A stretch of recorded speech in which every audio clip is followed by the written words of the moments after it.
EMF हमने बात की motional EMF. EMF induced across ends of rods induced when conductor moves। तो पहला केस हमने देखा स्ट्रेट कंडक्टर, और इसका आंसर आया, स्पेशल केस हमने याद कर लिया, BLV। वैसे आंसर था L dot V cross B, और चूंकि हम किसी के भी कंपोनेंट ले सकते हैं तो इवेंचुअली ये इसी में रिड्यूस हो जाएगा, अपने आप ही ये इसमें रिड्यूस हो जाएगा, हम कंपोनेंट लेके हटाते जाएंगे।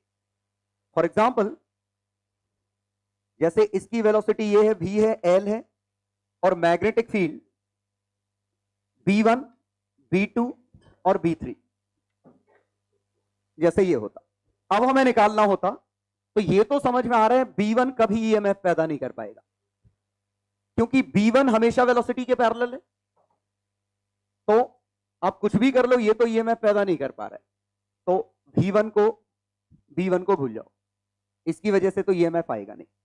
अब हम B2, B3 इनकी बात कर रहे हैं, तो रॉड के दो कंपोनेंट ले लूं, तो रॉड का ये कंपोनेंट कभी ईएमएफ पैदा नहीं कर पाएगा, रॉड का ये वाला कंपोनेंट। इसका मतलब ये क्वेश्चन अब हमारा रिड्यूस हो गया सिर्फ इस कंपोनेंट में, B2, B3। आया समझ में? लेकिन ये B2 भी कभी भी ईएमएफ पैदा नहीं कर पाएगा क्योंकि लेंथ के पैरेलल है, तो ये सिर्फ बचा ये, और BL भी बैटरी बनी ये B3LV की स्ट्रेट लाइन हमेशा रिड्यूस हो जाएगी, ये वाला इस फॉर्मूले में। दूसरा हमने देखा कि आड़ी टेढ़ी लाइन और प्योर ट्रांसलेशन, और इसके लिए हमने देखा कि इसको आप स्ट्रेट लाइन मान लो, प्योर ट्रांसलेशन, तो ये क्वेश्चन इसमें रिड्यूस हो गया।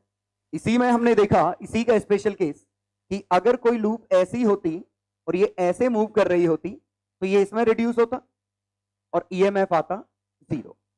अगर क्लोज लूप होती, प्योर ट्रांसलेट कर रही होती, तो शायद समझ रहे होंगे दो बैटरी बनेंगी, एक इधर एक इधर, लेकिन क्लोज लूप में ईएमएफ कितना आएगा?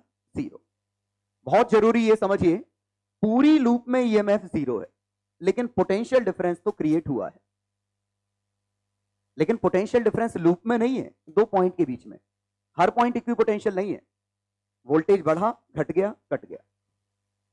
तो क्लोज लूप पे ईएमएफ 0 आएगा, ठीक है, लूप में कोई करंट फ्लो नहीं कर रहा है, लेकिन दो पॉइंट के अक्रॉस पोटेंशियल डिफरेंस आ गया। क्योंकि ये समझना इसलिए जरूरी है, क्योंकि अगर मैं इसकी जगह एक कंडक्टर मूव कराता, कंडक्टिंग डिस्क होती, इसको मूव कराता वेलोसिटी v से, तो इसमें भी पोटेंशियल डिफरेंस आ जाता a और b के बीच में। तो vb minus va is equal to B2RV, एक ईएमएफ पैदा हो जाएगा। और सही बात है, ये ढेर सारी रॉड्स हैं, सब पे धक्का लगेगा, तो इन दो एंड के बीच में ये ईएमएफ पैदा हो जाए। ऑब्वियसली अलग अलग एंड पे अलग अलग ईएमएफ पैदा होगा, मतलब ये रॉड मानोगे कुछ और, ये मानोगे कुछ और, एक्सेट्रा। चौथा हमने देखा कि अगर रॉड को रोटेट कर दिया जाए तो यहां पे बैटरी बनी ऐसी, और BLV मैं ऐसे याद रखता हूं क्योंकि अभी तो याद रहेगा half B omega L square, फिर कंफ्यूजन ये हो जाएगा ओमेगा पे स्क्वायर है कि L पे स्क्वायर है, इसीलिए BLV। क्योंकि वो इसलिए हो जाएगा क्योंकि बहुत सारे फॉर्मूले हम देखेंगे रोटेशन में जिसपे ओमेगा पे स्क्वायर आएगा, तो उससे लगने लगेगा कि स्क्वायर तो ओमेगा ही पे आता है, इसीलिए BLV एवरेज। आया समझ में? और ये हुआ क्यों? क्योंकि न्यूमरेटर में था और वेलोसिटी लीनियरली बदल रही है, तो एवरेज से काम चल जाएगा। और इससे ये पता चला कि हम किन्हीं भी दो पॉइंट के बीच का निकाल सकते हैं।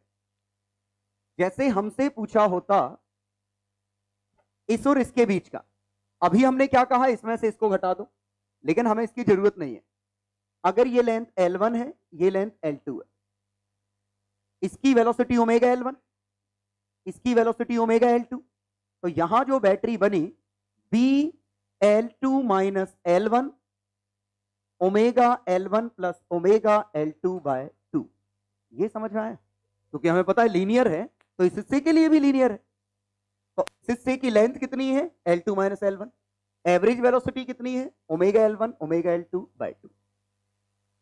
और इसी में हमने देखा कि अगर आड़ी टेढ़ी रॉड भी होती तो भी हम इसको स्ट्रेट रॉड मान लेते, तो इसको मानने के लिए भी आप स्ट्रेट रॉड का आंसर निकाल दो, तो half B omega L square.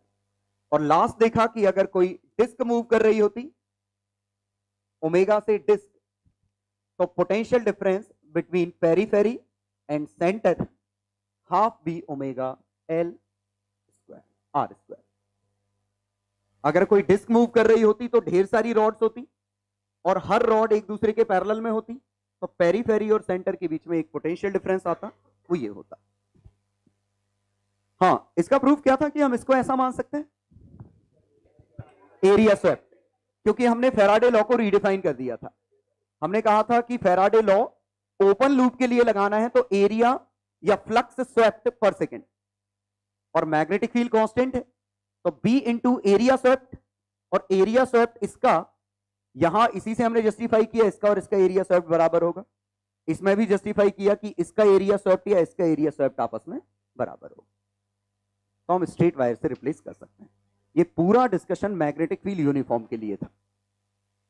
अगर मैग्नेटिक फील्ड समय के साथ बदल रहा होगा तो फिर आपको छोटी छोटी बैटरी मान के इंटीग्रेट करना पड़ेगा। कि स्ट्रेट रॉड का आंसर ये था, आड़ी टेढ़ी रॉड को स्ट्रेट मान लिया, क्वेश्चन इसमें रिड्यूस हो गया। स्पेशल केस आया, क्लोज लूप का answer 0।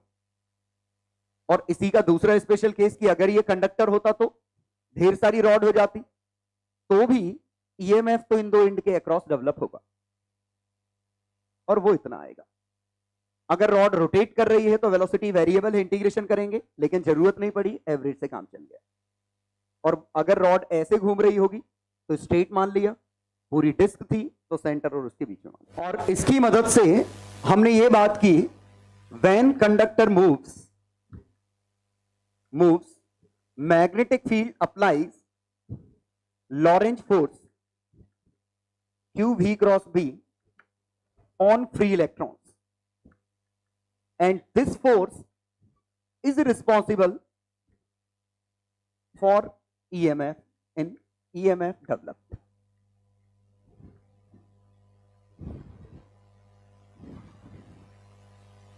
Which acts as driving force of current, force for current.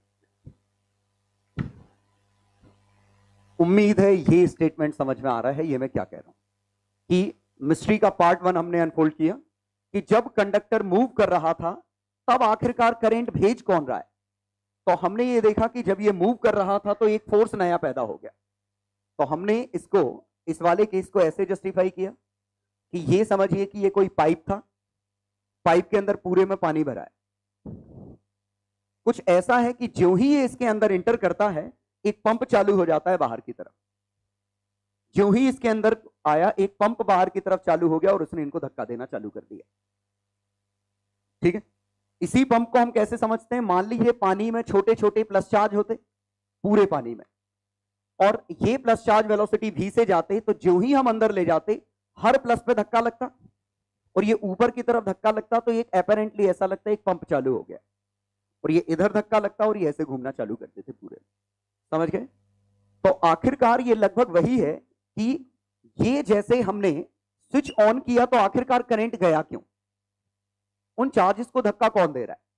तो हमने कहा वो जो केमिकल फोर्स इसके अंदर डेवलप हुआ होगा इलेक्ट्रोलाइट के कारण, और दो अलग अलग इलेक्ट्रोड्स हैं उनके बीच में एक फोर्स डेवलप हो गया होगा जिस वजह से धक्का लग रहा है। तो बैटरी के अंदर कुछ होता है, जैसा कुछ होता है इसके अंदर वैसे ही कुछ इसमें, उसका कुछ केमिकल है, इसका कुछ इलेक्ट्रोमैग्नेटिक टाइप का ही है। ये फील आया? तो यहां मैग्नेटिक फील्ड की वजह से बैटरी बन रही है, वहां केमिकल फोर्स था। अब केमिकल फोर्स आप कुछ भी समझो कि आयंस थे, धक्का लग रहा था, कंसंट्रेशन ग्रेडियंट था, या जो भी मानना है। तो यहां कुछ था जो ड्राइव कर रहा था करंट को। तो ये भी एक पंप की तरह था कि पूरे में पानी भरा हुआ है, हमने पंप ऑन कर दिया, पानी घूमना चालू हो गया। वैसे ही यहां है। ऐसे ही अगर आपने बैटरी लगा के सिर्फ यहां छोड़ दी होती है ऐसी, तो ये ओपन सर्किटेड बैटरी है, ईएमएफ तो है लेकिन करंट नहीं है, पंप तो है लेकिन रास्ता नहीं है। तो ये बिल्कुल ऐसा होता कि मान लीजिए ये ऐसा होता और इसके अंदर पंप ऐसा है, तो पानी तो बहेगा नहीं, लेकिन पानी में प्रेशर डिफरेंस आ जाएगा। यहां का पानी हाई प्रेशर पे होगा, यहां का पानी लो प्रेशर पे होगा। सबूत ये है कि बिल्कुल छोटा सा होल दोनों जगह करते, तो यहां से पानी बहुत ऊंचा उठता, यहां काफी कम ऊपर उठेगा। ये फील आया? तो नेकेड आई से दिखेगा नहीं, लेकिन ये समझ में आना चाहिए कि दरअसल पंप ने एक प्रेशर डिफरेंस क्रिएट कर दिया है। क्लियर? तो ऐसे ही इसने पोटेंशियल डिफरेंस क्रिएट कर दिया है। वो देखने के लिए आपको करंट चाहिए, एमीटर चाहिए। ऐसे ही जब ये ओपन था, धक्का लग रहा था, चार्जेस डिपॉजिट हो गए, एक पंप तो क्रिएट हुआ है, लेकिन वो फ्लो नहीं करा पा रहा है। अब उसने फ्लो करा दिया। तो ये तो कुछ वैसे ही है, सीधे सीधे जैसा बैटरी होता है। और इसमें हमें यह भी पता है वो बैटरी बनेगी कहां। यहां नहीं बन सकती क्योंकि लेंथ पैरेलल है, यहां नहीं बन सकती, यहां नहीं बन सकती क्योंकि मैग्नेटिक फील्ड ही नहीं है। और हमने देखा जब ये अंदर चला गया था तो यहां दो पंप चालू हो गए, ये इधर ये इधर।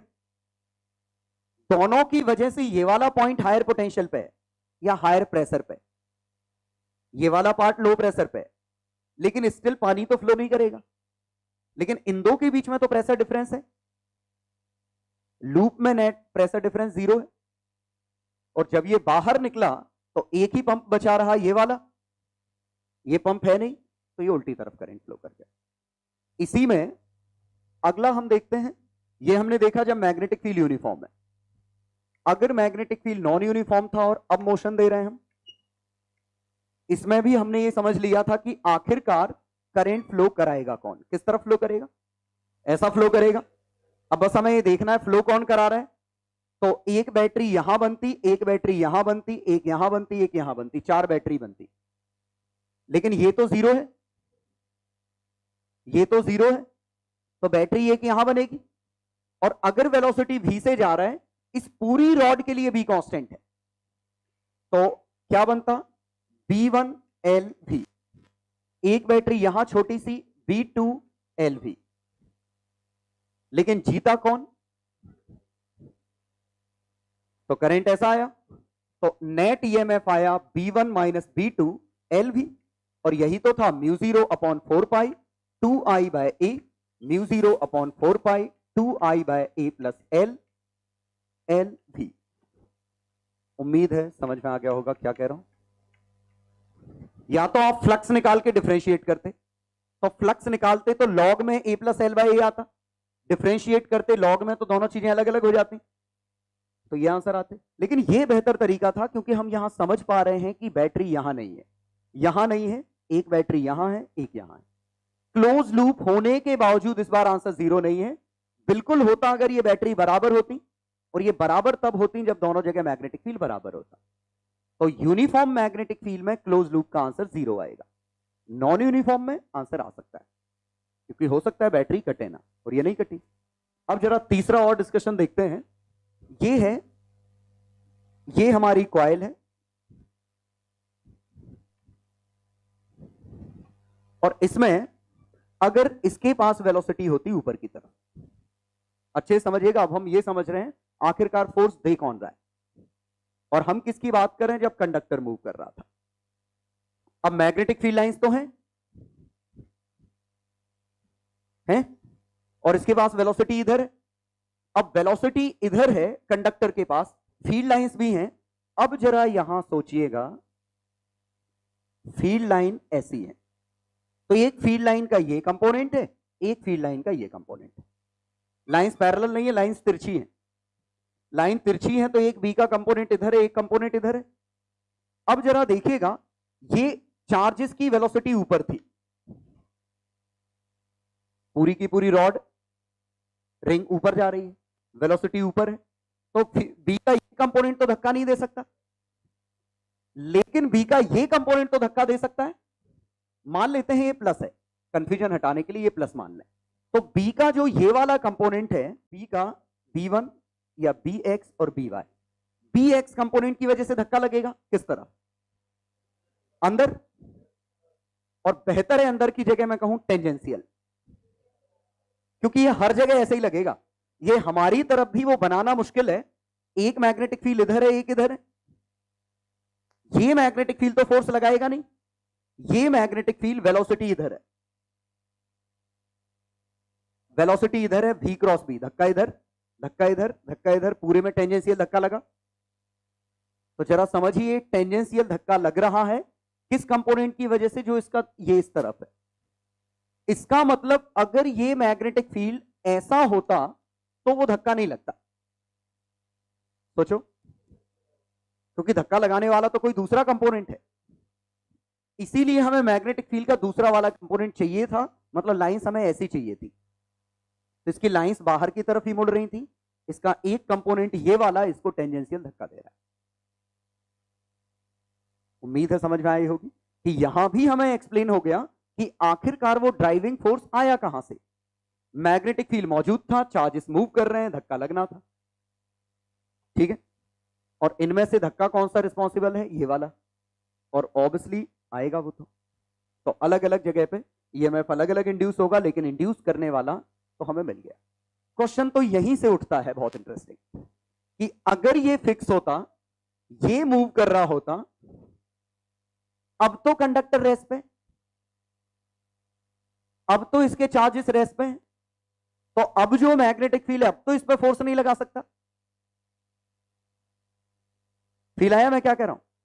अब तो क्योंकि अब ये फिक्स है, ये मूव कर रहा है, अब तो कंडक्टर हमारा रेस्ट पे है, अब तो कोई मैग्नेटिक फील्ड का BQV तो आएगा ही नहीं। आया समझ में? इसका मतलब अब इसको घुमाने वाला कोई नहीं है, तो पॉसिबिलिटी दो है, या तो वाकई में करंट ही नहीं आएगा। अगर करंट नहीं आता, मान लो अगर करंट नहीं आता, तो ये पता करने का तरीका हो जाता कि हम मूविंग फ्रेम में हैं कि नहीं। फिजिक्स का फिर से वो लॉ याद दिलाता हूं कि आप कभी भी पता नहीं कर सकते कि आपकी फ्रेम के पास वेलोसिटी है कि नहीं। तो दो पर्सन, एक के पास वेलोसिटी ऐसी है, एक पर्सन रेस्ट पे, इस पर्सन के हिसाब से रिंग जा रही है, इस पर्सन के हिसाब से रॉड मूव कर रही है, दोनों में सिर्फ वेलोसिटी का ही डिफरेंस है और तो कोई डिफरेंस है नहीं। और अगर वो यही एक्सपेरिमेंट परफॉर्म करेंगे और सिर्फ वेलोसिटी का डिफरेंस है, तो रिजल्ट सेम आने चाहिए। मतलब अगर दो फ्रेम के बीच में सिर्फ रिलेटिव वेलोसिटी है, एक्सीलरेशन नहीं है, तो हर एक्सपेरिमेंट का आंसर दोनों का हमेशा सेम आएगा। ये फिजिक्स का लॉ है, लॉ ऑफ रिलेटिविटी एक तरीके से, ठीक है। लेकिन कंट्राडिक्शन हो जाएगा, क्योंकि इस हिसाब से कि अगर इनका आंसर अलग अलग आता तो कंट्राडिक्शन हो जाता, मतलब आंसर सेम आएगा। और वाकई में सेम आया, वो करके भी देखा, रिंग रेस्ट पे रखी, रॉड इसको मूव कराया, वो रेस्ट पे रखा, इसको मूव कराया, ईएमएफ तो दोनों बार बना था। और सही बात है, याद करिए कॉपर कंडक्टर वाला एक्सपेरिमेंट दिखाया था, उसमें मैग्नेट गिर रही थी, कंडक्टर तो मूव नहीं कर रहा था। और वो भी एग्जांपल देखे जहां कंडक्टर मूव करा करा के दिखाया था, लूप मूव करा दी, एलईडी जल गई थी, मतलब करंट तो दोनों में बना है। इसका मतलब अब यहां कुछ हुआ है, एक ऐसी चीज है जो मैग्नेटिक फील्ड तो नहीं है, क्योंकि मैग्नेटिक फील्ड होती तो रेस्ट पे रखे हुए कंडक्टर को धक्का नहीं दे पाती, और रेस्ट पे रखे हुए चार्जेस को धक्का देना तो एक के ही बस की बात है, इलेक्ट्रिक फील्ड के। यह आया समझ में? लेकिन जरा इस इलेक्ट्रिक फील्ड का नेचर देखिए, बड़ा अजीब सा दिख रहा है। इलेक्ट्रिक फील्ड कैसे धक्का दे, इसको इधर, इसको इधर, इसको इधर, इसको इधर, इसको इधर, इसको इधर, मतलब इलेक्ट्रिक फील्ड लाइंस ऐसी हैं। मतलब जो मैग्नेट काम कर रही थी BQV, वही इलेक्ट्रिक फील्ड काम कर रहा है, लेकिन वो इलेक्ट्रिक फील्ड राउंड है। यह आया समझ में? मतलब यहां एक इलेक्ट्रिक फील्ड पैदा हुआ है जो हमारा ऑर्डिनरी इलेक्ट्रिक फील्ड नहीं है, ये क्लोज लूप बना सकता है। और जब हम क्लोज लूप मानेंगे तभी हम ये जस्टिफाई कर पाएंगे कि ये एडी करंट नाम की चीज थी। एडी करंट मतलब जैसे ये बार मैग्नेट नीचे गई और इसमें करंट ऐसे ढेर सारे प्रोड्यूस हो गए। याद आया कुछ? फर्नेस का प्रिंसिपल या इंडक्शन कुकर का प्रिंसिपल, बस वहां ये मैग्नेट ना जाके कोई और मैग्नेटिक फील्ड होता है उसमें। ये हम इंडक्शन कुकर तो मूव करते नहीं, कुकर तो अपनी जगह रहता है, नीचे कॉइल का करंट बदलते हैं तो नीचे जो सोलेनॉइड है उसका मैग्नेटिक फील्ड बदल रहा है, हम कंडक्टर तो मूव कर नहीं रहे हैं, मतलब मोशनल ईएमएफ नहीं है वो, फिर भी पूरे में करंट पैदा हो गया। तो मैग्नेटिक फील्ड धक्का दे नहीं रहा है क्योंकि कंडक्टर मूव नहीं कर रहा है, मतलब कोई है जो इसको पूरे लूप में धक्का दे रहा है। और इसी से इसका ओरिजिन हुआ कि जब जब मैग्नेटिक फील्ड समय के साथ बदलेगा और अगर कंडक्टर मूव नहीं कर रहा है तो एक इलेक्ट्रिक फील्ड पैदा होगा, और वो इलेक्ट्रिक फील्ड ही रिस्पॉन्सिबल है करंट के लिए। और कमाल की बात है, ये इलेक्ट्रिक फील्ड फ्रेम डिपेंडेंट है। इस पर्सन के लिए कंडक्टर मूव कर रहा है ये रेस्ट पे, तो ये पर्सन तो जस्टिफाई कर देगा कि मैग्नेटिक फील्ड इस पर्सन के लिए ये मूव कर रहा है, कंडक्टर मैग्नेटिक फील्ड ने धक्का दिया है, कोई इलेक्ट्रिक फील्ड नहीं है। ये कहेगा मेरे हिसाब से तो ये मूव ही नहीं कर रहा है, करंट तो फिर भी आया है तो धक्का तो लगा है, तो ये कहेगा वो इलेक्ट्रिक फील्ड है। पक्का समझ गए? तो ये इलेक्ट्रिक फील्ड आना और मैग्नेटिक फील्ड आना अलग अलग फ्रेम पे डिपेंड कर रहा है। और अगर ये डिफरेंट क्वांटिटीज होती तो फिर से पता कर लिया जाता कि हम अलग फ्रेम में। इसका मतलब एक ही पॉसिबिलिटी है कि इलेक्ट्रिक और मैग्नेटिक फील्ड डिफरेंट क्वांटिटीज नहीं है, ये एक ही चीज के दो पार्ट हैं। ऑब्वियसली डायमेंशनली अलग अलग है, तो ई बी में कन्वर्ट नहीं हो रहा है, ई का फोर्स बी के फोर्स में कन्वर्ट हो रहा है। तो बस ये क्या है कि इलेक्ट्रोमैग्नेटिक फोर्स वाकई में शुरू से ही ऐसा था कि ये फ्रेम पे डिपेंड करता ही नहीं था। वो तो कंट्राडिक्शन क्यों आ रहा है? क्योंकि हम मैग्नेटिक फील्ड अलग सोच रहे हैं, इलेक्ट्रिक फील्ड अलग सोच रहे हैं। ये दोनों ही एक सिंगल क्वांटिटी के पार्ट हैं, और वो क्वांटिटी ऐसी है जिस पे कॉमन सेंस काम नहीं करते। वो क्वांटिटी ऐसी है जो बियॉन्ड कॉमन सेंस है, क्योंकि यही चीज बियॉन्ड कॉमन सेंस है कि हर चीज सी की स्पीड, मतलब वेलोसिटी ऑफ लाइट जो सी है, वो फ्रेम पे डिपेंड नहीं करती। यही कॉमन सेंस नहीं है। कॉमन सेंस में हम ये मानने को तैयार ही नहीं होंगे कि आप मूव करो लेकिन उसकी स्पीड तो उतनी होगी। तो सब रायता उसी वजह से फैला है, और वो सही है क्योंकि ये सही निकल रही है चीजें। तो मैं इस डिस्कशन को दो तरीके से मैं करके दिखा, सो दैट आपको समझ में आए कि हमें ये लेना ही पड़ेगा एक गंदा सा इलेक्ट्रिक फील्ड।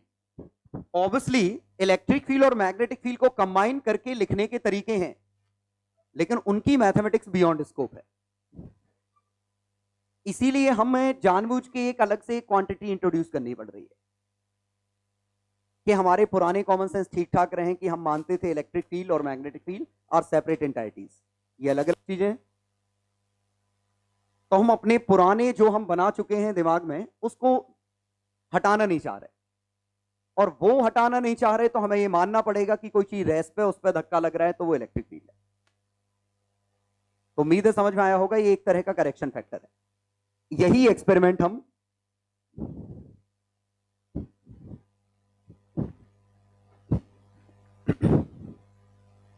ये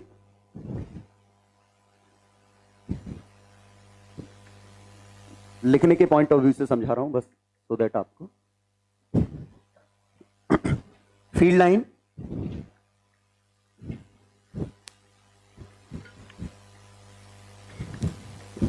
यहां since conductor is moving in magnetic field, Lorentz force QVB on electrons is responsible for motional EMF। और ये हमने कैसे समझा?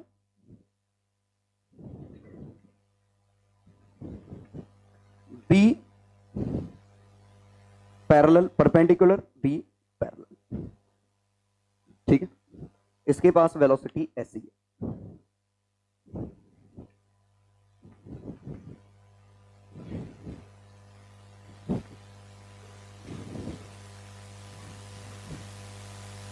तो फोर्स ऑन चार्ज इसी का force on Q due to V parallel is 0, force on Q due to B perpendicular is tangential and is responsible for current।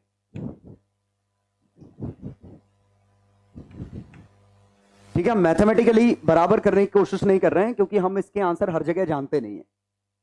इसके answer हर जगह निकाल पाना आसान नहीं है, इसलिए हम उसका डिस्कशन नहीं कर रहे हैं। बस ये समझिए कि हमें कुछ फील हो जाए कि कोई धक्का देने वाला मिल गया हमें, बस हमें ये ढूंढना है कि बी का एक कंपोनेंट है जो इधर धक्का दे रहा है, बी क्यू भी। तो हमें ये समझ में आ गया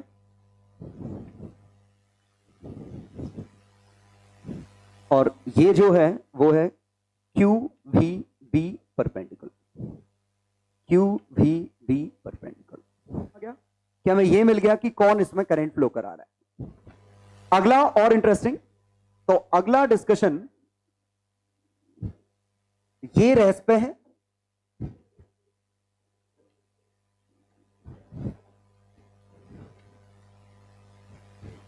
since loop is not moving at all,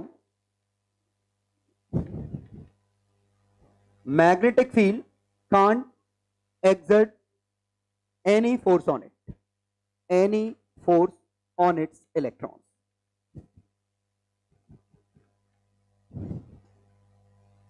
Still current flows. Then there must be some field which can exert force even on charges at rest, which is induced electric field. हाँ, एक minute, ये कैसे पता चला कि वो electric या magnetic में से ही कोई था? क्योंकि इंसुलेटर में करंट फ्लो नहीं कर रहा था, क्योंकि ये तभी हुआ जब कंडक्टर की बात चल रही थी, मतलब जब चार्जेस थे। तो उससे पता चला ये कोई ऐसा फोर्स है जो सिर्फ चार्जेस पे ही लगता है। ठीक है, तो which is induced electric field. और ये इंड्यूस्ड इलेक्ट्रिक फील्ड, तो हमारे अब सोचने का मतलब क्या हुआ कि सभी पे क्यू ई, जहां हम क्यू भी ले रहे थे वहां क्या है, क्यू ई।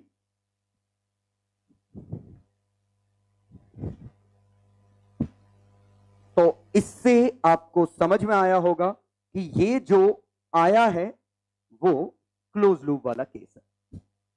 इसका मतलब इसका पूरे लूप में मूव करने पे ई डॉट डीएल का क्लोज्ड जीरो नहीं है। ऑब्वियसली जीरो नहीं है तो कितना है, d5/dt। फैराडे लॉ तो अब भी सही है, बस हमें यह पता चल गया फैराडे लॉ सही कैसे, कि उसमें क्या हो रहा था कि उसमें कंडक्टर मूव कर रहा था, फोर्स लग रहे थे और उस फोर्स की वजह से करंट पैदा हो रहा था। अब कंडक्टर मूव नहीं कर रहा है, ये मूव कर रहा है, इसका मतलब अब फोर्स अब भी लग रहा है, लेकिन अब फोर्स लगाने वाला कोई और है, इलेक्ट्रिक फील्ड। और उस इलेक्ट्रिक फील्ड का क्लोज इंटीग्रेशन जीरो नहीं है, क्योंकि अगर जीरो होता तो नेट ईएमएफ कट जाता, जबकि हमें पता है ईएमएफ तो आएगा, और वो कितना है, d5b/dt का नेगेटिव। जरा देखिएगा, इससे ये समझ में आ रहा है कि इसका मूव करना और उसका मूव करना आंसर तो सेम आए। तो अब इसके मूव करने से क्या हुआ, मैग्नेटिक फील्ड, अब ये तो मूव कर नहीं रहा है, तो ये कह रहा है मैंने तो स्पेस के हर पॉइंट पे मैग्नेटिक फील्ड सेम रखी है। ये कह रहा है कि मैग्नेटिक फील्ड किसी भी स्पेस पे टाइम के साथ नहीं बदल रहा है। ये फील है, यहां पे जब ये मूव कर रहा था तो ये कह रहा था स्पेस पे मैग्नेटिक फील्ड टाइम के साथ बदल रहा है। आया समझ में? लेकिन जरा सोचिए, इसके फ्रेम में अगर देखें, इसके फ्रेम में क्या मैग्नेटिक फील्ड स्पेस और टाइम के साथ नहीं बदल रहा है? इसके साथ तो बदल रहा है, क्योंकि ये अभी यहां था, कहीं और है, स्थिति भले ही इसकी क्यों ना हो, क्योंकि इसने अपनी लोकेशन बदल ली तो इसको कुछ और मैग्नेटिक फील्ड दिखा, तो इसने कहा मैग्नेटिक फील्ड तो टाइम के साथ बदल गया। लेकिन गलत कौन है, सही कौन है, ये तो समझाना मुश्किल है। इसका मतलब स्पेस और टाइम ये रिलेटेड क्वांटिटीज है। एक ही पॉसिबिलिटी है कि स्पेस और टाइम को आप डिफरेंट क्वांटिटीज नहीं मान सकते। ये समझ में आया क्या कह रहा हूं? ये क्या कह रहा है कि मैंने मेरा मैग्नेटिक फील्ड टी का फंक्शन नहीं है, एक्स वाई जेड का फंक्शन है। ये कह रहा है मैं जो मैग्नेटिक फील्ड एक्सपीरियंस कर रहा हूं उसमें एक्स वाई जेड के साथ टी भी आ रहा है। तो ये कह रहा है वो इसलिए आ रहा है क्योंकि तुम्हारे एक्स वाई जेड खुद टी के फंक्शन है। ये कह रहा है इसीलिए क्योंकि तुम्हारे एक्स वाई जेड टी के साथ बदल गए हैं। समझ गए? यहां पे बात की, इसने कहा अब तो नहीं बदले एक्स वाई जेड, उसने कहा वाकई में मैं ही बदल रहा हूं, उसने कहा मैं बदल रहा हूं टी के साथ। समझ गए?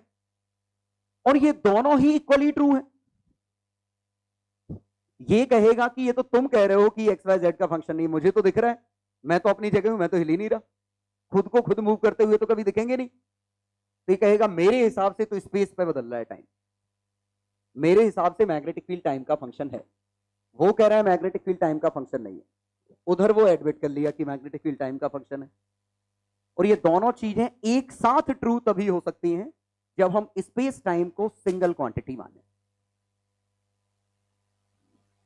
समझ गए? यही स्पेस टाइम कंटिन्यूम है कि स्पेस टाइम डिफरेंट नहीं है, they can be converted from one two another. और ये सब क्यों? क्योंकि अगर कन्वर्ट नहीं होते तो ये रिजल्ट में गड़बड़ दिखती, जबकि रिजल्ट एक से आ रहे हैं और इससे ये पता चल रहा है कि स्पेस टाइम एक ही क्वांटिटी है। बस ये समझिए कि ये सब गड़बड़ इलेक्ट्रिक फील्ड मैग्नेटिक फील्ड की वजह से हुई है। अब एक मिनट, ये इतना इंपॉर्टेंट क्यों है, यूनिवर्सल क्यों है? क्योंकि जितने भी आप फोर्स एक्सपीरियंस करते हैं, ग्रेविटी छोड़ दो तो, चार तरह के फोर्स थे, न्यूक्लियर, वीक, दोनों न्यूक्लियस के अंदर है। Weak forces are responsible for neutron proton conversion, beta decay में यूज होता। न्यूक्लियर फोर्स उनको बाइंड करने हैं, दोनों न्यूक्लियस के अंदर है, वो तो हमें दिखेंगे नहीं, हम तो न्यूक्लियस के बहुत बाहर हैं। हम मतलब इलेक्ट्रॉन्स या एटम्स जो भी, उसको न्यूक्लियस से कोई लेना देना नहीं। ठीक है, बचा ग्रेविटेशनल और इलेक्ट्रोमैग्नेटिक। ग्रेविटेशन फिलहाल मिस्ट्री है, भूल जाओ। उसके अलावा जितने फोर्सेस हैं सभी इलेक्ट्रोमैग्नेटिक हैं, और सभी इलेक्ट्रोमैग्नेटिक है मतलब हमें बांध के रखने वाला फोर्स इलेक्ट्रोमैग्नेटिक है, नॉर्मल रिएक्शन इलेक्ट्रोमैग्नेटिक है, फ्रिक्शन इलेक्ट्रोमैग्नेटिक है, टेंशन, जितने भी फोर्स हैं सब इलेक्ट्रोमैग्नेटिक हैं। और अगर सब इलेक्ट्रोमैग्नेटिक हैं जितने एक्सपीरियंस कर रहे हैं हम, तो ये काफी इंपॉर्टेंट चीज है। फिर इसका मतलब हर चीज को ये अफेक्ट करेगा। मतलब ये अगर हम इसकी बात करें रिलेटिविटी की, तो ये हर चीज को अफेक्ट करेगा, इवन हमारी एज को भी। आया समझ में? हर चीज को अफेक्ट करेगा क्योंकि हर चीज ही तो इलेक्ट्रोमैग्नेटिक फोर्स है। और इसी वजह से तो ये कोशिश हो रही थी कि क्या ग्रेविटी भी यही है, और वाकई में पता चला कि ग्रेविटी भी यही है। ग्रेविटी अपने आप में कुछ नहीं है, स्पेस टाइम कंटिन्यूम है। मतलब स्पेस टाइम को ही हम नए तरीके से रीडिफाइन कर दें तो ग्रेविटी बन जाएगी। कोशिश जारी है न्यूक्लियर फोर्स और वीक फोर्स को उसी में कन्वर्ट करने की। ठीक है, तो बस ये समझिए कि जैसे ये कहते हैं कि अगर समय के साथ टाइम स्लो हो गया, मतलब स्पीड के साथ अगर टाइम स्लो हो गया, तो स्लो हर चीज ही हो गई है, इवन हमारी मेटाबॉलिक एक्टिविटीज भी, सब कुछ ही स्लो हो गया। तो हमारी डिके करने की रेट भी स्लो हो गई, हमारी एजिंग भी स्लो हो गई। मतलब they are interconvertible. Space time same है, मतलब इंटर कन्वर्टिबल है। अलग अलग पोजीशन पे टाइम अलग अलग हो सकता है। जैसे ये समझिए ना, मान लीजिए यहां बॉम्ब फूटा, मेरे लिए बॉम्ब जल्दी फूट गया, आपके लिए शायद देर से फूटा होगा। यहां बॉम्ब फूटा, इससे यहां तक मेरे तक सिग्नल आए सी की स्पीड से, आप तक भी सिग्नल सी की स्पीड से गए, लेकिन मेरे लिए जल्दी फूट गया क्योंकि डिस्टेंस कम है, आपके लिए डिस्टेंस ज्यादा है। मेरे लिए किसी और पोजीशन पे इवेंट हुई, किसी और टाइम पे, आपके लिए किसी और पोजीशन पे, किसी और टाइम पे। तो एक ही इवेंट के पोजीशन टाइम अलग अलग पर्सन के लिए अलग अलग है। मेन पर्पस इसका ये सब दिखाना था कि ये क्लोज लूप ही होनी चाहिए, मतलब ये कुछ अलग ही है, ये नॉर्मल वाला इलेक्ट्रिक फील्ड नहीं है। मतलब उस फ्रेम में अगर वही मैग्नेटिक फोर्स है तो इस फ्रेम में वही इलेक्ट्रिक फोर्स है, और किसी फ्रेम में दोनों भी हैं। अब आप सोचिए अगर आप v/2 से जा रहे होते तो आपके हिसाब से दोनों मूव कर रहे हैं। अगर वेलोसिटी v/2 होती तो इसकी v/2 बचती, उसकी v/2, तो दोनों एक्सपीरियंस करते, और दोनों एक्सपीरियंस करते मतलब ये दोनों एक साथ एग्जिस्ट करते। आधा ये होता, आधा वो होता, मतलब लगेगा टोटल फोर्स उतना ही। आप उसको नाम क्या देते हैं वो आपकी फ्रेम पर डिपेंड करेगा। तो अब हम कुछ चीजें एक्सप्लेन कर पा रहे हैं। मैग्नेटिक फील्ड टाइम के साथ बदल रहा है। इस लूप की रेडियस ए है, ठीक है। हाँ देखिए, इंटरेस्टिंग डिस्कशन है। मैग्नेटिक फील्ड पूरे स्पेस में फैला हुआ है कुछ इस तरह, और ये सिमेट्रिकली ये प्लेस्ड है। सिमेट्रिकली प्लेस्ड मतलब आप ऐसे समझिए कि मैग्नेटिक फील्ड ऐसा है। सिमेट्री का यूज कहां होगा अभी पता चल जाएगा। एक लूप से रख रखी हमने, ईएमएफ इंड्यूस पूछा है। अब पहले के लिए तो ईएमएफ इंड्यूस्ड के लिए हम फैराडे लॉ लगा सकते हैं, d phi B by D T. तो ये कितना होगा, pi A square D B by D t लिख सकते हैं। ये तो ईएमएफ है। क्लोज लूप में जो ईएमएफ डेवलप हुआ है वो ईएमएफ तो इतना होगा, ये फैराडे लॉ है कि जब भी फ्लक्स बदल रहा होगा एक ईएमएफ आएगा, और चूंकि क्लोज लूप है वो इतना आएगा। अब हमसे पूछा कि इलेक्ट्रिक फील्ड कितना आया, तो हमें एक बात और पता है, और क्यों ना मैं इसको इंक्रीजिंग विद टाइम लिख दूं सो दैट हमें साइन मिल जाए। तो ये साइन कितना आएगा, pi A square D B by D t, क्या dot supporting, anticlockwise. अब ध्यान दीजिएगा, अगर करंट ऐसे फ्लो हुआ है, अब कंडक्टर तो हिल नहीं रहा था, फिर भी धक्का लग गया, मतलब कोई इलेक्ट्रिक फील्ड इस दौरान मौजूद है, और बिकॉज ऑफ सिमेट्री इमेजिन करिए वो इलेक्ट्रिक फील्ड पूरे में एक सा है।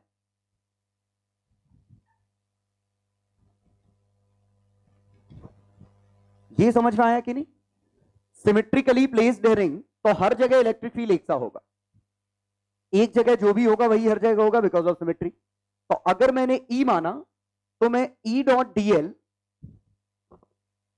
Is equal to minus D phi B by D T, E dot D L में लिख सकता हूं E into two pi R, क्योंकि यहां पूरे में ई डॉट डी एल कितना आ गया होगा, e into two pi r, और यहां कितना आया, pi A square D B by D t. ध्यान देने वाली बात, मैं नेगेटिव नहीं लगा रहा हूं, क्योंकि नेगेटिव मैं इलेक्ट्रिक फील्ड के एरो में ले चुका हूं, क्योंकि हम एरो बना चुके हैं उस तरफ है, मतलब ये एंटी क्लॉकवाइज इंफॉर्मेशन हम यूज कर चुके हैं। तो इलेक्ट्रिक फील्ड कितना पैदा हुआ यहां, 1/2 A D B by D T. उम्मीद है ये समझ में आया होगा कि इलेक्ट्रिक फील्ड इस तरह पैदा हुआ है, और ऑब्वियसली ये टेंजेंशियल डायरेक्शन में, तो अलग अलग जगह इलेक्ट्रिक फील्ड हम निकाल सकते हैं कि वो कितना आया होगा। अब सोचने वाली बात ये है कि ये तब भी था जब ये रिंग नहीं थी, ये इस रिंग की वजह से पैदा नहीं हुआ है, ये था ही, मतलब रिंग नहीं भी होती तो भी ये इलेक्ट्रिक फील्ड मौजूद था, बस रिंग है तो वो एक्सपीरियंस कर ले रही है, तो हमें पता चल गया कि वहां इलेक्ट्रिक फील्ड मौजूद है। जैसे समझिए इंडक्शन कुकर ने जो मैग्नेटिक फील्ड लाइंस भेजी ऊपर टाइम के साथ बदल रही हैं, आपने हाथ रखा आपको पता ही नहीं चला कुछ, लेकिन जो ही एक कंडक्टर ले गए गर्म हो गया, कॉइल के साथ एक बल्ब ले गए वो जल गया। सर याद करिए एक्सपेरिमेंट, उसने एक बल्ब लाया था और वो जल गया था, तो जब हम बल्ब लाए वो जल गया तब हमें पता चला कि ये इलेक्ट्रिक फील्ड मौजूद था। तो ऐसा नहीं है कि जब बल्ब आया तब इलेक्ट्रिक फील्ड को पता चला अरे बल्ब आ गया अपन आ जाते हैं, था वो हमेशा से ही। एक्सपीरियंस करने के लिए हमें ऐसी चीज चाहिए जो उस इलेक्ट्रिक फील्ड को एक्सपीरियंस कर पाए। पक्का समझ में आया? मतलब ये उतना ही ट्रू है जितना कि ये मैग्नेटिक फील्ड ट्रू है। और अगर मान लीजिए इस पूरे स्पेस में मैग्नेटिक फील्ड होता, आपको पता थोड़ी चलेगा है, जब तक कि आप बार मैग्नेट या कोई ऐसी चीज जो मैग्नेटिक फील्ड को एक्सपीरियंस करे वो ना लाएं। तो यहां पे मैग्नेटिक फील्ड के साथ साथ इलेक्ट्रिक फील्ड भी मौजूद है, समझ गए? वो एक्सपीरियंस तब हुआ जब हमने यहां कॉइल रखी, और सिमेट्री से हमने कहा कि वो इलेक्ट्रिक फील्ड तो ऐसा होगा और उसकी वैल्यू इतनी होगी। अब जरा देखें तीसरा पार्ट, कि अगर लूप कंडक्टिंग होती, तीसरे का आंसर, तीसरे के फर्स्ट पार्ट का आंसर, अगर लूप कंडक्टिंग होगी तो यही इलेक्ट्रिक फील्ड क्या करेगा, लूप जो धक्का लग रहा है वो किस पे लगेगा, इलेक्ट्रॉन्स पे। प्लस पे भी धक्का लगेगा लेकिन प्लस तो हिल नहीं रहे हैं, तो एक करंट फ्लो होना चालू हो जाएगा, और करंट कितना होगा, कितना, pi A square D B by D t by resistance. उम्मीद है समझ में आया होगा। और ये कितना, एंटी क्लॉकवाइज। अगर ये कंडक्टर है तो हमें करंट दिखाई देगा, इंसुलेटर है तो नथिंग हैपेंस। ये फील आया? क्योंकि इंसुलेटर है तो ना तो इलेक्ट्रॉन मूव कर रहे हैं ना प्लस मूव कर रहे हैं, तो इलेक्ट्रॉन्स पे धक्का इधर लगा, प्लस पे धक्का इधर लगा, या उल्टा, कट गए। ध्यान दीजिए इलेक्ट्रिक फील्ड अब भी मौजूद है, लेकिन इस पे प्लस और माइनस दोनों हैं, अनचार्ज्ड है, मतलब जितना प्लस है उतना ही माइनस है, ना माइनस हिल रहा है ना प्लस हिल रहा है। आ गया समझ में? तो नेट फोर्स कट जाएगा। लेकिन तीसरे में लूप इज चार्ज्ड रिंग, मतलब अब की बार नेट चार्ज है, और अगर नेट चार्ज इस पे प्लस है तो नेट जितना बचा वही तो फोर्स आएगा, और चूंकि इलेक्ट्रिक फील्ड पूरे में ऐसा मौजूद है तो उम्मीद है समझ में आया होगा कि रिंग स्टार्ट्स रोटेटिंग। और एंगुलर एक्सीलरेशन कितना होगा? Torque upon moment of inertia, और टॉर्क होगा electric field into Q into R, moment of inertia M R square. ये टॉर्क समझ में आया? टॉर्क कितना है? क्योंकि इस पे जितना फोर्स लग रहा है वो पूरा टेंजेंशियल है, तो परपेंडिकुलर डिस्टेंस हमेशा आर है, और टोटल सभी के फोर्स जोड़ने पे क्यू इंटू ई आ जाएगा, total charge into electric field. या आप सोचते डी क्यू इंटू ई, टॉर्क ही इंटीग्रेट कर दो, सबका टॉर्क एडिटिव है, तो इतना टॉर्क आएगा। मोमेंट ऑफ इनर्शिया रिंग का इसके अबाउट कितना होता है? M square. तो ये रिंग घूमना चालू कर देगी, मतलब अगर हमने रिंग यहां रखा होता तो रोटेट कर देती, तो ऑब्वियसली चार्ज रिंग होगी तो एक्सपीरियंस हो जाएगा। तो वही इलेक्ट्रिक फील्ड करंट पैदा कर रहा है, वही इसको घुमा भी रहा है, मतलब वो उतना ही रियल है जितना हमारा पुराना इलेक्ट्रिक फील्ड रियल था, बस इसकी प्रॉपर्टी स्लाइटली बदल गई है क्योंकि ये नॉन कंजर्वेटिव है, क्लोज लूप बना रहा है। और क्या सिमेट्री हो सकती? एरिया वेक्टर जो होगा उसके, ठीक है, मैग्नेटिक फील्ड जैसा है, ये नहीं होगा वी एक्स, तो कुछ चार्ज ही नहीं है तो कुछ क्यों होगा? न्यूट्रल है, न्यूट्रल ये भी था, लेकिन इसके इलेक्ट्रॉन्स फ्री थे, इलेक्ट्रॉन्स फ्री थे तो वो घूम गए। ये न्यूट्रल है, इसके इलेक्ट्रॉन फ्री नहीं है, वो फिक्स है। नहीं, वो एक्सप्लेन करने के लिए जो चारों लॉ हमने पढ़े हैं बहुत सिंप्लीफाइड फॉर्म में पढ़े हैं लोग, कि सिमेट्री है, करंट ऐसे फ्लो हो रहा है, तो हमने मान लिया एक इलेक्ट्रिक फील्ड ऐसा है। बिल्कुल सही है कि ऐसा भी तो आ सकता था, क्योंकि उसका असर तो यहां दिखेगा नहीं। रोटेटिंग चार्ज कोई तो करंट कहते हैं, मान लो इसको करंट मान सकते हैं। अरे रोटेटिंग चार्ज करंट होता है ना, क्यू बाय टाइम पीरियड, तो करंट मान सकते हैं इसको, लेकिन वो करंट वो नहीं है जो कंडक्टर से फ्लो होता है, ये तो चार्ज रोटेट कर रहा है, हमने उसको करंट मान लिया। और एक मिनट, अच्छी बात यह है कि इसमें सिर्फ और सिर्फ एक ही केस पढ़ना है, वो यही है, इसमें सिर्फ एक ही केस पढ़ना है इंड्यूस्ड इलेक्ट्रिक फील्ड के कैलकुलेशन का, वो ये है, जो कि हाईली सिमेट्रिक है। इसके अलावा और कोई केस हमें पढ़ना ही नहीं है, क्योंकि पढ़ भी नहीं सकते हम, वो सिर्फ एक ही केस पढ़ सकते हैं जहां हम सिमेट्री से अंदाज लगा लिए। ये कभी भी हम लगा सकते हैं, ईएमएफ तो हम हमेशा ही निकाल पा रहे हैं, इलेक्ट्रिक फील्ड निकालने का एक ही केस आएगा। हाँ, तो induced electric field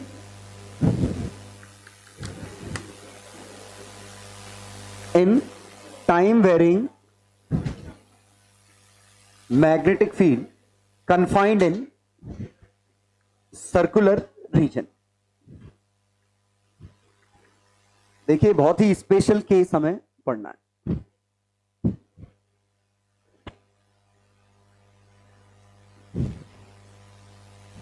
time varying uniform magnetic field, ध्यान दीजिए, यूनिफॉर्म अलग चीज है, टाइम वेरिंग अलग चीज है। यूनिफॉर्म मतलब कांस्टेंट विथ पोजीशन, और टाइम के साथ बदल रहा है वो अलग चीज है। तो बहुत ही स्पेशल केस हमें पढ़ना है कि मैग्नेटिक फील्ड इतने हिस्से में मौजूद है, और ये मान लीजिए बी बढ़ रहा है टाइम के साथ, और मैग्नेटिक फील्ड अगर बढ़ रहा है तो एक इलेक्ट्रिक फील्ड आएगा।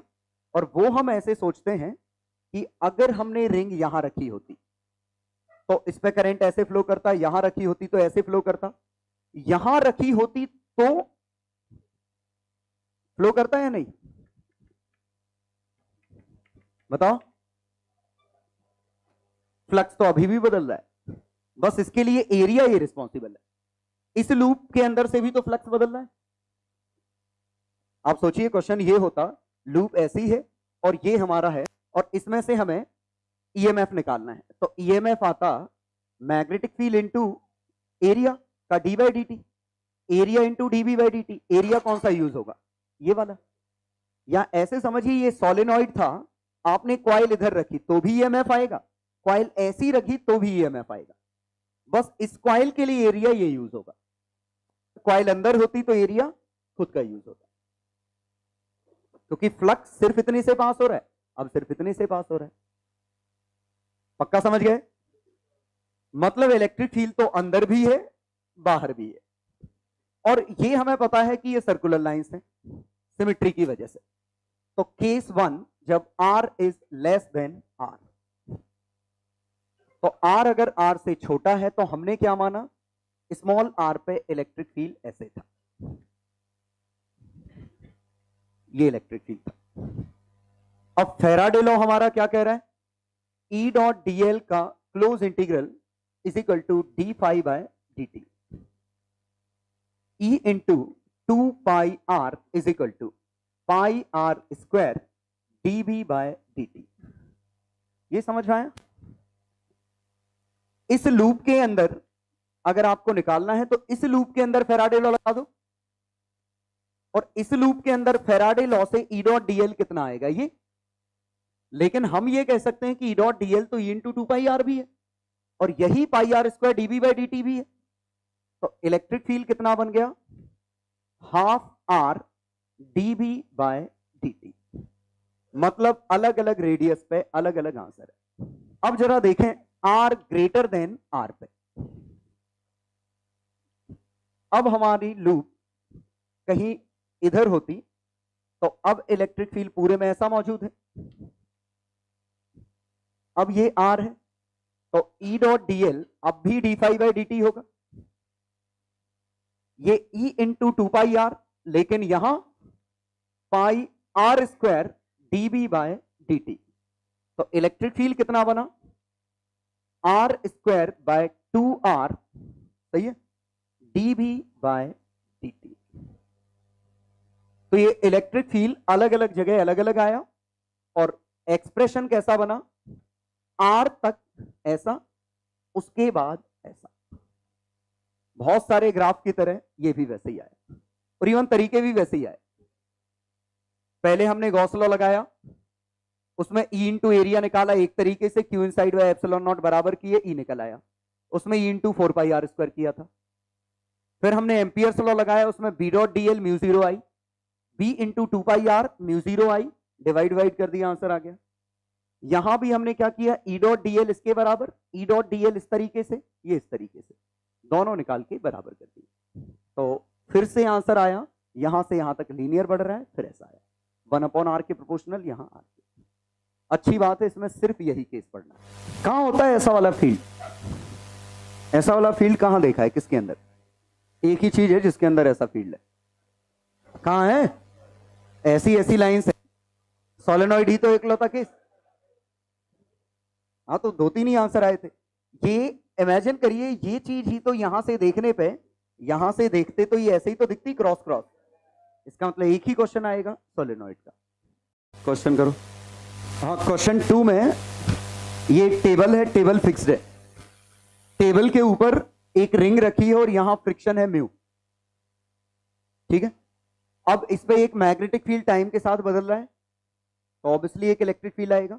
रिंग पे एक चार्ज है, पूरी रिंग चार्ज है, तो रिंग पे एक टॉर्क लगेगा, आ गया समझ में, लेकिन एक फ्रिक्शन भी रोकने वाला है, आया समझ में। और जो टॉर्क लगेगा वो किसके प्रोपोर्शनल होगा, इलेक्ट्रिक टॉर्क, टाइम पे डिपेंड करेगा नहीं करेगा। फ्लक्स क्या है इसका, फ्लक्स कितना है, फ्लक्स किसके प्रोपोर्शनल है, टी स्क्वायर, तो ईएमएफ और electric field t e to 2 pi r ही, तो 2 पाई आर तो इलेक्ट्रिक फील्ड टाइम का फंक्शन है, इसका मतलब इसका टॉर्क टाइम का फंक्शन है, कभी ना कभी तो इसका टॉर्क फ्रिक्शन के टॉर्क से जीत जाएगा। मतलब क्वेश्चन करने से पहले ये सोचते हैं, फिर करते हैं, पहले सोचते हैं वाकई में फिजिबल है कि नहीं है, ऐसा होगा भी कि नहीं। तो इलेक्ट्रिक फील्ड का टॉर्क बढ़ता ही जा रहा है, कभी ना कभी तो ऐसा होगा कि वो टॉर्क फ्रिक्शन के टॉर्क से जीत जाएगा। थर्ड क्वेश्चन में, ये बहुत ही मजेदार क्वेश्चन, हम जैसे रॉड को मोशनल ईएमएफ देते थे और पोटेंशियल डिफरेंस की बात करते थे, अगर क्लोज लूप है तो आप फैराडे लॉ लगा के ईएमएफ निकाल लोगे, लेकिन अगर ओपन लूप है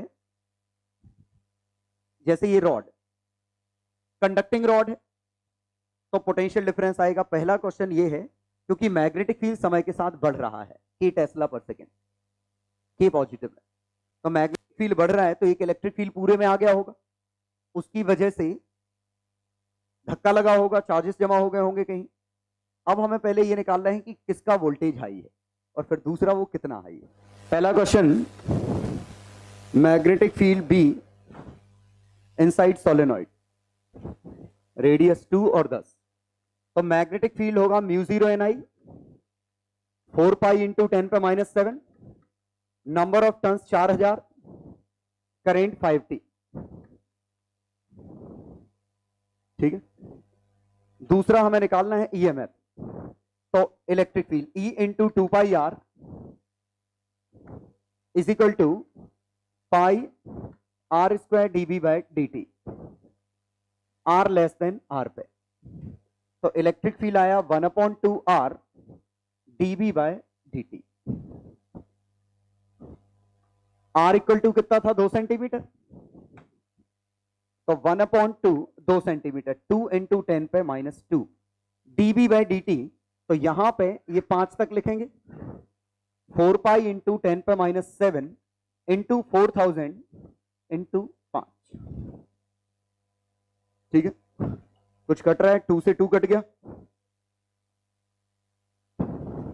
5 का 4 गुना 20, 8 पाई इंटू 10⁻⁵ न्यूटन पर कूलम। आया यही,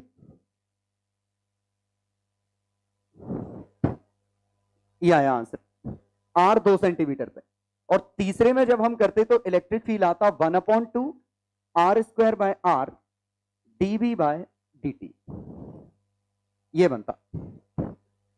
ये मैं निकालने के लिए मेहनत करूंगा नहीं ज्यादा, क्योंकि 2 सेंटीमीटर का आंसर पता है, तो 5 सेंटीमीटर का आंसर यहां से यहां तक लीनियर था, तो 5/2 होगा इसका, 5/2 टाइम्स 8 पाई इंटू 10⁻⁵, ये होता बाउंड्री का, लेकिन आंसर हमें निकालना है 2r का। यह है समझ में क्या किया मैंने, आ जाएगा अभी। यहां से यहां तक लीनियर था, ये मैंने ये किया कि मुझे ये ग्राफ पता था, 2 सेंटीमीटर का आंसर पता है, तो 5 सेंटीमीटर का आंसर कितना होगा, इसका 2.5 गुना, और 5 का जितना है 10 का उसका आधा होगा, क्योंकि उसके बाद 1/r फॉर्मूला चालू हो गया है। तो इसका आंसर निकाल लूं और 1/r कर दूं तो मुझे 2 बार सॉल्व नहीं करना पड़ेगा। समझ गए ना, कि 2 सेंटीमीटर से पहले 5 का निकाला जहां तक लीनियर वेरिएशन था, उसके बाद 1/ वेरिएशन है, 5 का था 10 पे निकालना था शायद, तो आधा कर दिया।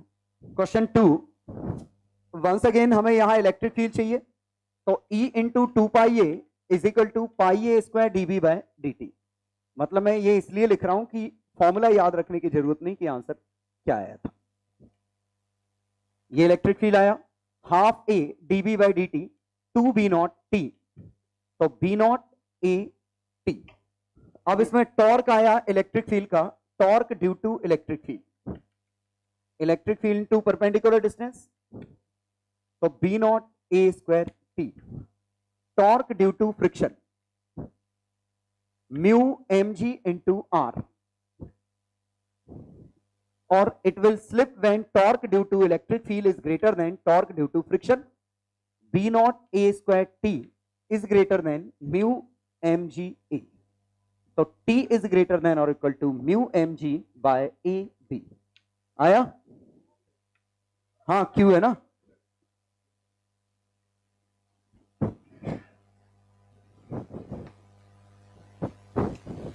इलेक्ट्रिक फील्ड तो सही है, फोर्स q है एक्चुअली।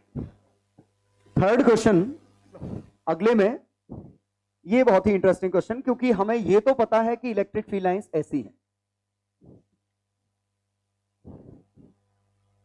इलेक्ट्रिक फील्ड लाइंस ऐसी हैं। अब मैंने अगर इसमें रॉड ऐसी रख दी, तो जरा सोचिएगा कि जब रॉड ऐसे मूव कर रही है, ऐसे मैग्नेटिक फील्ड क्रॉस होता, तो इस पे धक्का किधर लगता, पीछे, तो इधर प्लस जमा होते, इधर माइनस जमा होते, तो एक बैटरी बन जाती। बस वही धक्का लगाने का काम कोई और कर रहा है। तो ये इलेक्ट्रिक फील्ड धक्का दे रहा है प्लस चार्ज को, तो इसका मतलब ये रॉड कैसे बन जाएगी, ऐसे धक्का लग रहा है तो इधर प्लस जमा होगा, इधर माइनस जमा होगा, तो यहां पे एक बैटरी बनेगी ऐसी। मतलब कौन सा हायर पोटेंशियल पे है, P। P is at higher potential than Q। खास बात अब अच्छे से समझिएगा, यहां दो इलेक्ट्रिक फील्ड मौजूद है। एक इलेक्ट्रिक फील्ड ये वाला जो धक्का दे रहा है, ये कौन सा है, जो मैग्नेटिक फील्ड बदलने की वजह से आया। एक इलेक्ट्रिक फील्ड वो है जो चार्जेस के डिपोजिशन की वजह से आया, और ये वाला इलेक्ट्रिक फील्ड उस इलेक्ट्रिक फील्ड को काट दे रहा है, तभी तो इक्विलिब्रियम आ गया है। जैसे कि इसमें BQV ने धक्का दिया था, QE ने काट दिया था। आया समझ में। तो इसमें दो इलेक्ट्रिक फील्ड हैं, एक नॉन कंजर्वेटिव है, एक कंजर्वेटिव है। ये असली वाला इलेक्ट्रिक फील्ड है प्लस माइनस, जो हम बचपन से पढ़ते आ रहे हैं, और ये अभी जो हमने डिस्कस किया ये वो वाला है। तो मैं क्या कहना चाह रहा हूं कि ये कंफ्यूजन अभी नहीं, बाद में हो सकता है कि इलेक्ट्रिक फील्ड लाइंस ऐसी हैं। हमने तो पढ़ा था पोटेंशियल इलेक्ट्रिक फील्ड लाइन के पैरेलल जाने पे गिरता है, और पोटेंशियल अगर पैरेलल गिरता है तो ये लो पोटेंशियल होगा, ये हाई होगा। जबकि हम तो उल्टा कर रहे हैं कि ये हाई है ये लो है। तो वो बात अभी भी सही है, क्योंकि इलेक्ट्रिक फील्ड आपका ऐसा है। ये तो बस BQV की तरह एक धक्का लगाने वाली चीज है, जिसके साथ वोल्टेज एसोसिएटेड नहीं है, पोटेंशियल एसोसिएटेड है इस इलेक्ट्रिक फील्ड के साथ। तो वो अभी भी सही है, एक इलेक्ट्रिक फील्ड अंदर है, एक इलेक्ट्रिक फील्ड ये वाला है, और जो पोटेंशियल एसोसिएटेड है वो इसके साथ है, क्योंकि potential is always associated with conservative field. Conservative field के साथ ही पोटेंशियल या पोटेंशियल एनर्जी है, और कंजर्वेटिव फील्ड की लाइंस कभी क्लोज नहीं हो सकती। तो ये फील्ड नेसेसरली नॉन कंजर्वेटिव है, ये नॉन कंजर्वेटिव फील्ड है। ठीक है। तो अगर आप वैसे सोचना चाह रहे हैं कि इलेक्ट्रिक फील्ड के अलोंग जाने पे पोटेंशियल गिरता है, तो इलेक्ट्रिक फील्ड प्लस माइनस की वजह से बनने वाला होना चाहिए। That should be electrostatic in nature. ये आप वैसे सोचो ही मत, आप बस इसको सोचो कि BQV धक्का मारता है, ये भी एक धक्का मार रहा है, BQV का ही काम कर रहा है। तो यहां प्लस यहां माइनस। अब बात एक और उठी इसमें, क्या कि ये वोल्टेज आखिरकार कितना होगा, या ये। अब इसमें एक तो तरीका ये था कि हर पॉइंट पे इलेक्ट्रिक फील्ड अलग अलग है, तो जो E.dl आएगा वो डिफरेंट पॉइंट पे डिफरेंट आएगा। तो या तो मैं ऐसे करूं कि यहां से किसी भी x डिस्टेंस पे देखो ये इलेक्ट्रिक फील्ड कितना है, तो वो सर्कल पे टेंजेंट होगा, और ये dx के लिए आंसर निकालूं तो E.dx कर लूं और इंटीग्रेशन कर दूं। ये आपको बुकलेट में इलस्ट्रेशन में मिल जाएगा ये वाला सॉल्यूशन। कि हमने क्या किया, किसी भी टेंजेंट पे इलेक्ट्रिक फील्ड देखा, dx के साथ आंसर निकाला। ये कितना है, हाफ r dv/dt इंटू ये cos थीटा, इंटीग्रेशन -L/2 से L/2। लेकिन हमारे पास इससे बेहतर तरीका मौजूद है, ये इलस्ट्रेशन में मिल जाएगा जिनको करना हो। बेहतर तरीका ये है, मुझे इसका पोटेंशियल चाहिए।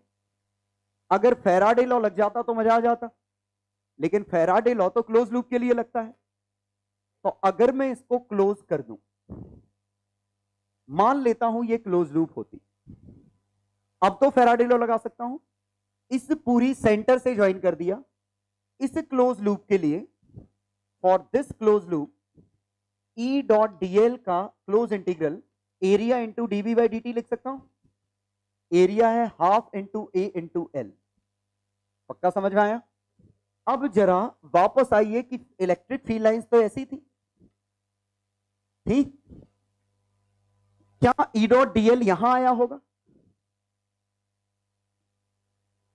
बताओ? क्यों? परपेंडिकुलर है, यहां आया होगा नहीं। तो E.dl आएगा तो कहां आएगा, इसी लूप पे। तो भले ही ये E.dl क्लोज लूप का आंसर है, लेकिन तो इसको मैं लिखूं क्लोज लूप का E.dl O से P, P से Q, Q से O, इसका आंसर है। लेकिन ये चीज जीरो है, ये चीज जीरो है, तो ये आंसर P से Q E.dl ही है। तो दरअसल यही हमारा आंसर है। तो आंसर कैसे निकाला हमने, सेंटर से ज्वाइन कर दिया और उस लूप के लिए आंसर निकाल दिया। सेंटर से ज्वाइन करके उस लूप का आंसर निकाल लो। आंसर लूप का निकलेगा, लेकिन यहां और यहां तो आएगा नहीं, जो आंसर आएगा यहां आएगा। तो अगर इसमें ईएमएफ किसी रॉड पे पूछा जाएगा तो यही इकलौता क्वेश्चन है, या क्लोज लूप पे पूछा जाएगा। अगर क्लोज लूप पे पूछा जा रहा है तो फर्क ही नहीं पड़ता वो लूप कहां है, आप area into D V by D छाप दो, फेराडे लॉ लगा दो। ओपन लूप है, फेराडे लॉ नहीं लग सकता था, तो हमने सेंटर से ज्वाइन कर दिया। अब फेराडे लॉ लगाया, इन दोनों का आंसर आएगा नहीं, आएगा लूप का, मतलब सिर्फ रॉड का। तो लगभग मोशनल ईएमएफ की एनालॉजी टाइप की देखी, जैसे क्वेश्चन उसमें थे वैसे ही इसमें ये बनेगा। और पोटेंशियल डिफरेंस आएगा half A L D B by D. हाँ, कोई भी शेप दो, एरिया अगर ये लूप ऐसी भी होती तो आप इसको इससे ज्वाइन कर दो सेंटर से, ये एरिया आ जाएगा, क्योंकि इस पे तो आएगा नहीं, परपेंडिकुलर है। जो आंसर आएगा इसका आएगा और लूप का ही, मतलब किसी भी शेप के लिए आंसर हम निकाल सकते हैं। और क्वेश्चन पूछा ही सर्कुलरली सिमेट्रिक का जाएगा, क्योंकि उसी का इलेक्ट्रिक फील्ड निकाल पाते हैं। अब अगर मैं इसी में conducting disc in time varying field,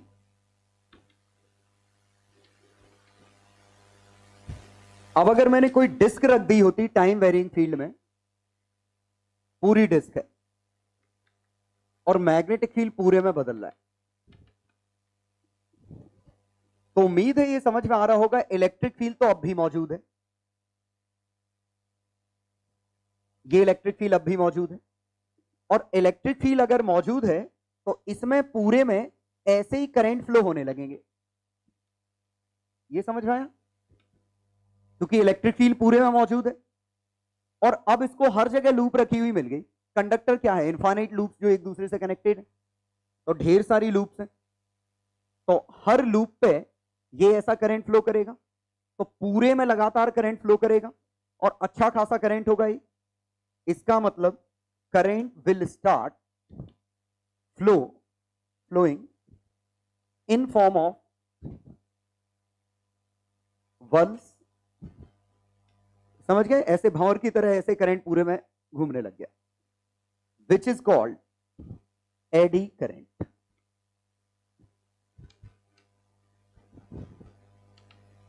समझ गए, एडी करंट, EDDY, मतलब when conductor is comes in या conductor is subjected to time varying field, subjected to time varying field, flux नहीं, टाइम वेरिंग फील्ड की बात कर रहा हूं। ये एडी करंट की डेफिनेशन, कि जब कोई भी कंडक्टर पूरा अगर किसी टाइम वेरिंग फील्ड में आ गया तो हर जगह इलेक्ट्रिक फील्ड मौजूद है, जहां रास्ता मिलेगा वहां करंट फ्लो कर जाएगा। तो पूरे में रास्ता खुला हुआ है, करंट फ्लो कर गया, और इसी को हम एडी करंट कहते हैं। और ये इतना ज्यादा होता है कि जो हमने कुछ सिमुलेशन देखे थे, वीडियो देखे थे, कि ये हीट करने के और ब्रेकिंग सबके काम आता है। तो एप्लीकेशंस ऑफ एडी करंट,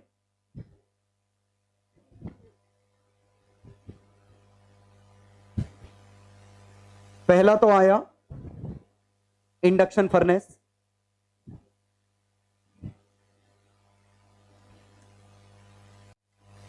ठीक है, इलेक्ट्रोमैग्नेटिक ब्रेकिंग,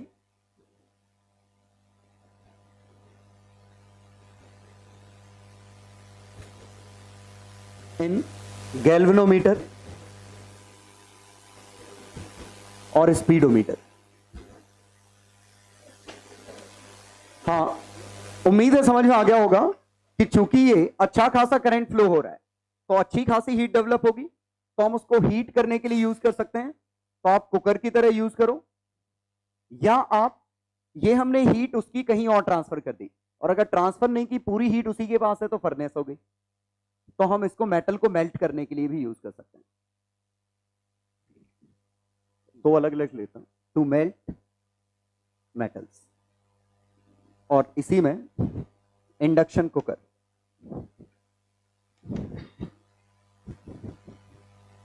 ब्रेकिंग उम्मीद है समझ में आ गया होगा, क्योंकि ये एनर्जी गेन कर रहा है तो कोई और एनर्जी लूज कर रहा होगा, और कोई और एनर्जी लूज करेगा तो जैसे अगर बार मैग्नेट गिराई होती तो वो स्लो डाउन हो जाती, तो ये काइनेटिक एनर्जी लूज करने के लिए यूज कर सकते हैं, ब्रेक लगाने के लिए। उम्मीद है याद होगा आपको वीडियो में कि ये हमारा कॉपर था और इसमें हमने बार मैग्नेट ऐसे यहां से गिराई थी और ये यहां जाके रुकी गई थी, लगभग पूरी एनर्जी लूज हो गई थी। तो समझिए जब ये पास आ रहा है तो एक टाइम वेरिंग मैग्नेटिक फील्ड है, जिस वजह से जब ये पास आ रहा है इसमें करंट ऐसे फ्लो कर रहे हैं और वो एनर्जी लूज कर रहा है और वो इवेंचुअली आ इसी से रही है। क्योंकि ये अगर ऐसे करंट भेजेगा, ध्यान दीजिएगा, ढेर सारे करंट बनेंगे तो ढेर सारे मैग्नेटिक मोमेंट भी बनेंगे। क्योंकि ये अगर नॉर्थ है, ये साउथ है, इसमें करंट फ्लो हुआ ऐसे, तो यहां नॉर्थ इधर साउथ आएगा, ये पास आएगा तो ये रिपेल भी करेगा। कई करंट हैं तो कई बार मैग्नेट है, तो एक स्ट्रॉन्ग मैग्नेट बनेगी जो उसको रिपेल करेगी, तो उसकी काइनेटिक एनर्जी लूज होगी, इसकी एनर्जी गेन होगी, ये रुक जाएगा। और इसी का देखिए वजह, गैल्वोमीटर या स्पीडोमीटर में हमें डैंपिंग करनी है। डैंपिंग क्यों करनी है?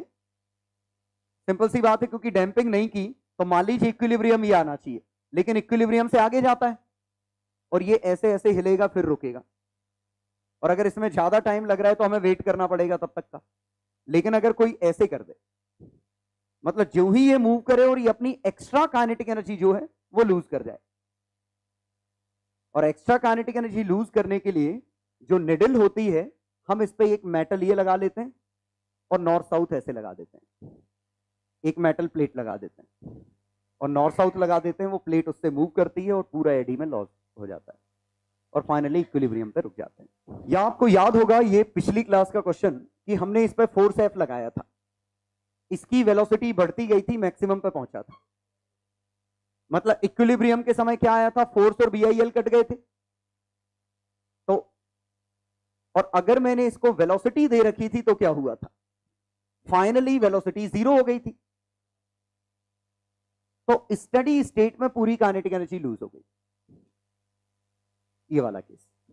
तो स्टडी स्टेट में इसने अपनी पूरी काइनेटिक एनर्जी लूज कर दी और जितना स्ट्रॉन्ग मैग्नेटिक फील्ड उतने जल्दी रुकेगा ये। तो हम वही कह रहे हैं, जो एक्स्ट्रा काइनेटिक एनर्जी है वो लूज करा दे रहे हैं। लेकिन दिक्कत यह है कि हमेशा एडी काम का नहीं है, हमेशा एडी करंट काम का नहीं है, क्योंकि कभी कभी जबरदस्ती की भी हीट आएगी। ऐसी जगह जहां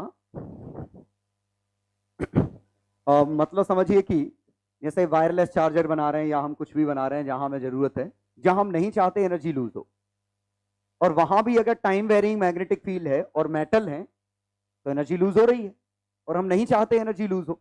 ये चारों ही एग्जांपल है जहां हम चाहते थे एनर्जी लूज हो, और अगर नहीं चाहते तो how to minimize eddy loss,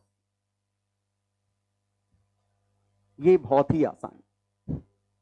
ये देखिएगा, एडी लॉस मिनिमाइज करने का तरीका ये है कि इसमें छोटे छोटे स्लॉट कर दो। ये समझ में आया ये क्या हुआ, छोटे छोटे कट मार दिए, कट मार दिए तो ये बड़ी लूप के सर्किट कंप्लीट नहीं हो पा रहे हैं, सर्किट कंप्लीट नहीं हो रहा है। हाँ, ऐसे सर्किट कंप्लीट है, ये सर्किट कंप्लीट है, ये सर्किट कंप्लीट है, ये कंप्लीट है, लेकिन जो सबसे बड़ा एरिया वाला है वो सर्किट कंप्लीट नहीं हो पाए, क्योंकि बीच में हमने कट मार दिया इस पे, मतलब पतले पतले स्लॉट कर दिए। तो समझने की कोशिश करिए कि ये अगर एक ये प्लेट है और ये मूव कर रही है, और एक प्लेट अगर ऐसी होती,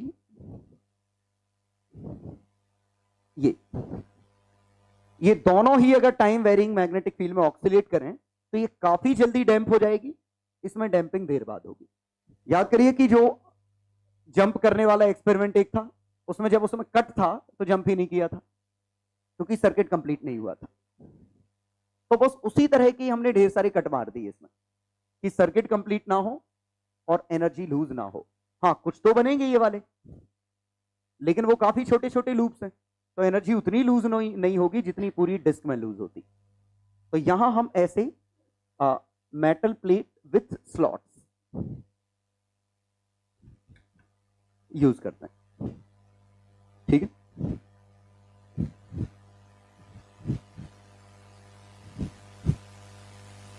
ये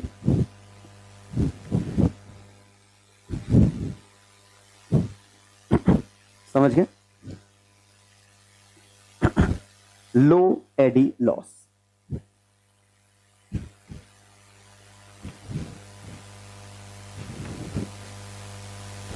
तो यहां एडी लॉस काफी कम आएगा। ये सबसे अच्छा तरीका है एडी करंट को कम करने का। एडी करंट क्या है, डेफिनेशन लिख चुके हैं, एप्लीकेशंस और हाउ टू मिनिमाइज।